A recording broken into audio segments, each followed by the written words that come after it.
नमस्कार। गायत्री विद्या मंदिर उच्च माध्यमिक विद्यालय सांचौर की ऑनलाइन क्लास में आपका स्वागत है।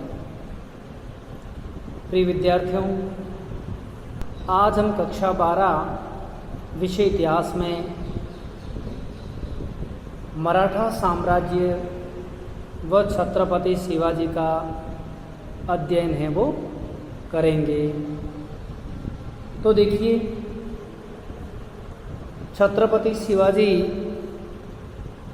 जिस समय भारत में मुग़ल शासक औरंगजेब की सत्ता थी, उस समय भारत के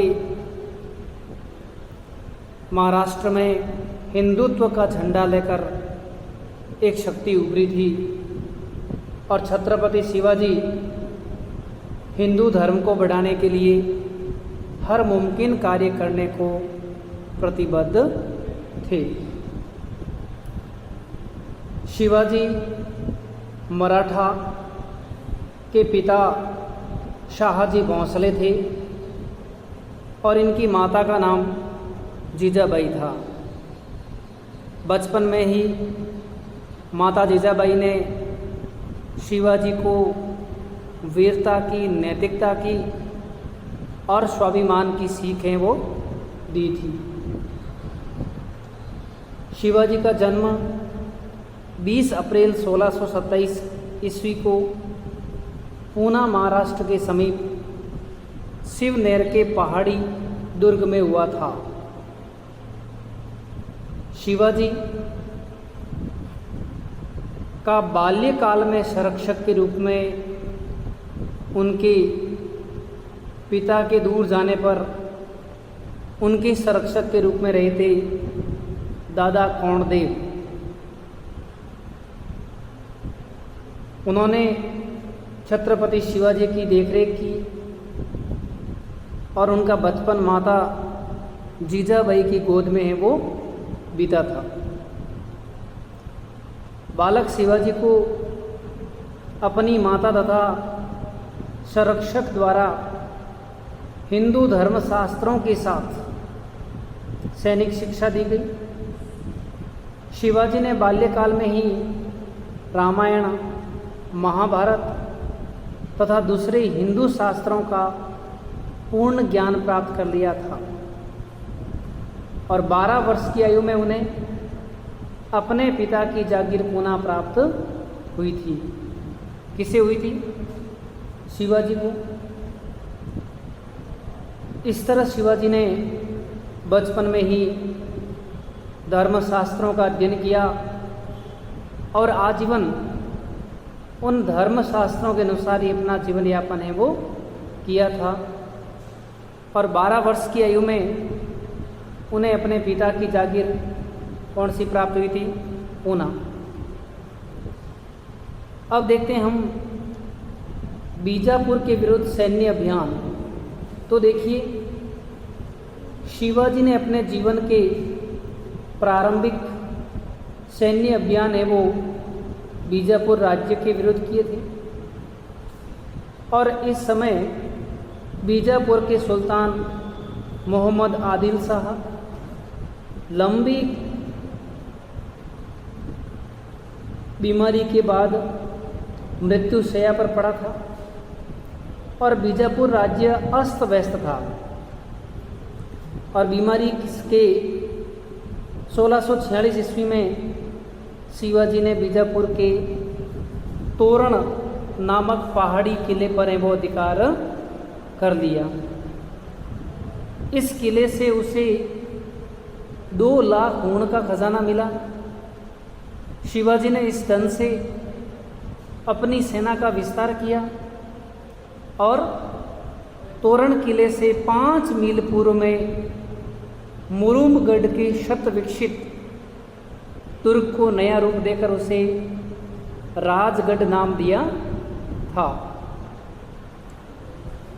शिवाजी द्वारा बीजापुर के प्रमुख मंत्रियों को घूस देकर अपनी तरफ मिला लेने तथा अपनी कमज़ोर स्थिति के कारण बीजापुर सुल्तान शिवाजी के विरुद्ध इस समय कोई कार्रवाई है वो नहीं कर सका था। अर्थात शिवाजी ने बाल्यकाल में ही अपने सैन्य अभियान के माध्यम से बीजापुर के तोरण पहाड़ी दुर्ग पर अधिकार है वो कर दिया था। शिवाजी की बढ़ती हुई शक्ति से सुल्तान आदिल शाह भयभीत हुआ। यहाँ तक कि बीजापुर का कोई भी सेनापति शिवाजी के विरुद्ध अभियान के लिए तैयार नहीं हुआ और अंत में अफजल खां नामक सेनापति ने यह कहते हुए बीड़ा उठाया कि मैं अपने घोड़े से उतरे बिना शिवाजी को बंदी बनाकर ले जाऊंगा। और 1659 ईस्वी में अफजल खां एक बड़ी फौज लेकर शिवाजी के विरुद्ध रवाना हुआ और अफजल खां ने छल का सहारा लेते हुए अपने दूत कृष्णजी भास्कर को भेजकर शिवाजी के सामने संधि का प्रस्ताव है वो रखा था। अर्थात छत्रपति शिवाजी की बढ़ती शक्ति को देखकर बीजापुर के आदिल शाह और उनके समस्त मंत्री सेनापति भयभीत हो रहे थे और उस समय अफजल खां को अपने छल कपट का घमंड था और अफजल खां ने छल कपट से शिवाजी को बंदी बनाने का प्लान बनाया। लेकिन इसी प्लान में जैसे ही उन्होंने अपने दूत कृष्ण भास्कर को शिवाजी के सामने संधि वार्ता के लिए भेजा, शिवाजी ने अफजल खां के छिपे हुए मंतव्य को समझ लिया और सावधानी के साथ वार्ता के लिए अपनी स्वीकृति है वो दे दी। शिवाजी समझ गए कि अफजल खां शांति के बहाने कोई न कोई चाल अवश्य चलेगा, तो एक तरफ तो उन्होंने इसकी स्वीकृति दी और दूसरी तरफ शिवाजी सचेत हो गए। मिलन के निश्चित दिन शिवाजी वस्त्रों के नीचे कवच और लोहे की टोपी पहनकर अफजल खां से मिलने गए। अफजल खां को पता नहीं था और उसने अपने बाएं हाथ में शिवाजी ने अपने बाएं हाथ में बागनख और सीधी बाह में बिछवा नामक तेज कटार छुपा रखे थे। मुलाकात के दौरान जैसे ही छल कपट से अफजल खां ने शिवाजी को गले लगाते समय गर्दन दबोच कर तलवार से वध करने का प्रयास किया, किंतु शिवाजी का कुछ नहीं बिगाड़ सका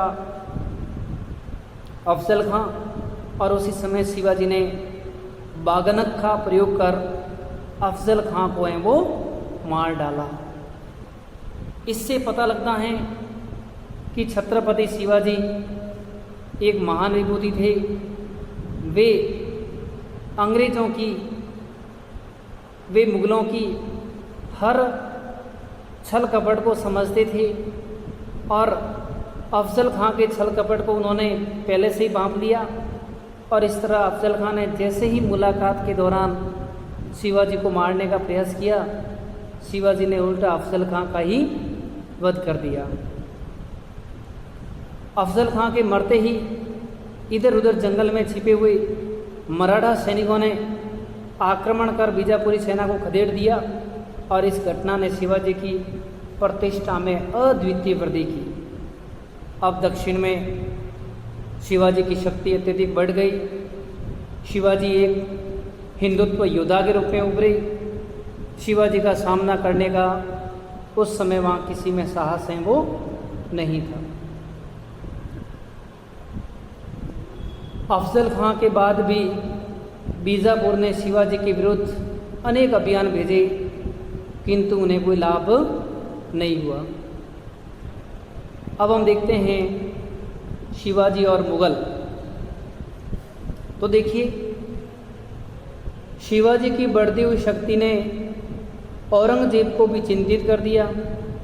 उसने शिवाजी के दमन के लिए अपने मामा शाइस्ता खां को दक्षिण का सूबेदार नियुक्त किया और शाइस्ता खां ने शीघ्र ही पूना पर अधिकार कर लिया और वहीं से शिवाजी के विरुद्ध कार्रवाई का संचालन करने लगा। अर्थात शिवाजी की स्वतंत्र नीति, हिंदू प्रियता औरंगजेब को खटक रही थी। औरंगजेब किसी भी हालत में शिवाजी को जीतना चाहते थे, लेकिन शिवाजी एक वीर योद्धा थे, उनको जीतना इतना आसान है वो नहीं था। शिवाजी का दमन करने के लिए,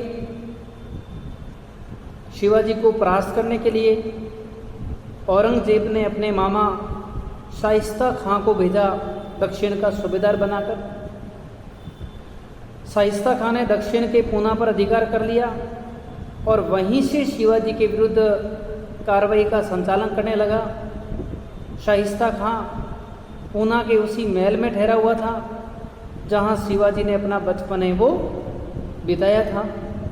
15 अप्रैल 1663 की संध्या शिवाजी लगभग 4400 सैनिकों के साथ पूना पहुंचे और जब वे शाइस्ता खां के निवास स्थान के पास पहुंचे तो मुगल रक्षकों ने उन्हें टोका और शिवाजी ने उन्हें यह कहकर असावधान कर दिया कि वे मुगल सेना के ही मराठे सैनिक हैं और अपने अपने स्थान पर जा रहे हैं।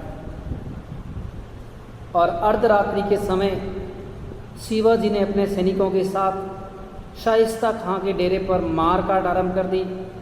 शाइस्ता खां की अंगुली कट गई, किंतु वह रात्रि के अंधकार का फायदा उठाकर भागने में सफल रहा। शाइस्ता खां का एक पुत्र और 6 पत्नियों सहित अनेक मुगल सैनिक इस अभियान में मारे गए। औरंगजेब को जब इस अभियान की जानकारी मिली तो उसके क्रोध का ठिकाना न रहा।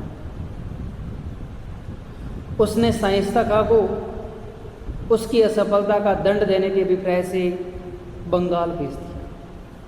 अर्थात शिवाजी अपनी खोई हुई जागीरों को पुनः प्राप्त करना चाहते थे और शिवाजी ने मुगलों को चकते में डालकर उनको बेवकूफ़ बनाकर वे किले के अंदर प्रवेश कर गए। और किले के अंदर प्रवेश करने के बाद उन्होंने मुगल जो रक्षक थे, जब वे रात्रि में अर्ध निद्रा में थे तो उस समय शाइस्ता खां पर शिवाजी व उनके साथियों ने आक्रमण किया। हालांकि शाइस्ता खां भाग गया, लेकिन पूना पर पुनः मराठों का अधिकार है वो हो गया। इस जानकारी के बाद औरंगजेब अत्यधिक भयभीत हुआ। औरंगजेब ने शाइस्ता खां को दंडित करने के लिए बंगाल भेज दिया। अब शाइस्ता खां के बाद औरंगजेब ने शिवाजी के दमन के लिए शाहजादे मोजम और मारवाड़ के जसवंत सिंह को भेजा, किंतु वे इस उद्देश्य में असफल रहे। इससे शिवाजी का हौसला बढ़ा और वह निर्भय होकर मुगल प्रदेशों में लूटमार करने लगा। जनवरी 1664 ईस्वी में उसने सूरत के समृद्ध नगर को लूट लिया और इस लूट से शिवाजी को 1 करोड़ रुपए के आभूषण, रत्न आदि हाथ लगे। अब औरंगजेब ने आमेर के कुशल कूटनीतिज्ञ मिर्जा राजा जय सिंह के साथ सेनानायक दिलेर खां और ताज खां को भी हैं वो भेजा था। अर्थात इस तरह शिवाजी के विरुद्ध जो मुगल अभियान हो रहे थे वो एक के बाद एक कमज़ोर प्रतीत हो रहे थे। वे कोई भी शिवाजी को पकड़ने में कामयाब नहीं हुए। औरंगजेब का पुत्र मोजम, मारवाड़ के जसवंत सिंह, लेकिन कोई भी औरंगजेब का सूबेदार शिवाजी को नहीं पकड़ पाया। शिवाजी का हौसला बढ़ गया और शिवाजी ने निर्भय होकर मुगल प्रदेशों में लूटमार शुरू कर दी। जनवरी 1664 में शिवाजी ने सूरत के समृद्ध नगर को लूट लिया और इस लूट से शिवाजी को 1 करोड़ रुपए के आभूषण हाथ लगे। और अब औरंगजेब ने आमेर के कुशल कूटनीतिज्ञ मिर्ज़ा राजा जयसिंह के साथ सेनानायक दिलेर खां और ताज खां को भेजा। मिर्ज़ा राजा जयसिंह ने कहा था कि हम उसे व्रत के घेरे की तरफ बांध लेंगे। कूटनीतिज्ञ जयसिंह ने शिवाजी के विरोधियों को ही नहीं अपितु प्रलोभन देकर अनेक मराठों को भी अपने पक्ष में कर लिया था, क्योंकि मिर्ज़ा राजा जयसिंह अपनी कूटनीति के लिए जाने जाते थे। इसलिए औरंगजेब ने अपना अंतिम हथियार के रूप में दक्षिण का सूबेदार मिर्ज़ा राजा जयसिंह को बना के भेजा। और मिर्ज़ा राजा जयसिंह ने कहा था कि हम शिवाजी को व्रत के घेरे की तरफ बांध लेंगे और उसे मजबूर कर देंगे अधीनता स्वीकार करने की। कूटनीतिज्ञ जयसिंह ने शिवाजी के विरोधियों को ही नहीं अपितु प्रलोभन में लेकर अनेक मराठों को अपने पक्ष में कर लिया और मराठा राज्य पर आक्रमण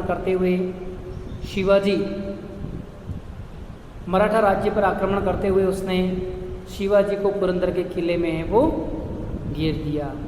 और यहीं पर विवश होकर के जून 1665 ईस्वी में मिर्ज़ा राजा जयसिंह व शिवाजी के मध्य पुरंदर की संधि हुई थी। कल हम इस संधि का है वो अध्ययन करेंगे। धन्यवाद।